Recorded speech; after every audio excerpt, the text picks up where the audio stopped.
મહત્વપૂર્ણ સમાચારથી બુલેટિનની શરૂઆત કરીએ તો પાટણ જિલ્લામાં ગાજવીજ સાથે વરસાદ વરસ્યો છે। સિદ્ધપુર, પાટણ, ચાણસ્માના અલગ અલગ વિસ્તારોમાં વરસાદ વરસ્યો।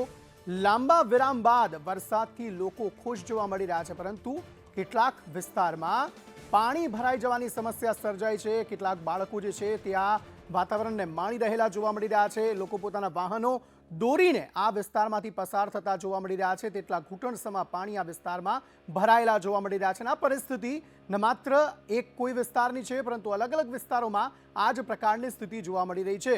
સૌરાષ્ટ્ર, દક્ષિણ ગુજરાત બાદ હવે ઉત્તર ગુજરાતનો જાણે વારો આવ્યો હોય તેમ મેઘરાજા અહીંયા ધડબડાટી બોલાવી રહેલા જોવા મળી રહ્યા છે અને પાટણના અલગ અલગ વિસ્તારોને જળ તરબોળ કરી નાખ્યા છે। સ્થિતિ એવી છે કે વાહનોના અડધા ટાયર ડૂબી જાય, ક્યાંક ઘૂંટણસમા પાણી ભરાયેલા છે, સોસાયટીઓમાં પાણી આવી ગયા છે, મુખ્ય રસ્તાઓ નદી બની ગયા છે। તે પ્રકારની સ્થિતિનું નિર્માણ પાટણ જિલ્લામાં થયું છે। વહેલી સવારથી ગાજવીજ સાથે જે સારો એવો વરસાદ વરસ્યો, જેમાં અલગ અલગ વિસ્તારો જળ તરબોળ થઈ ગયા।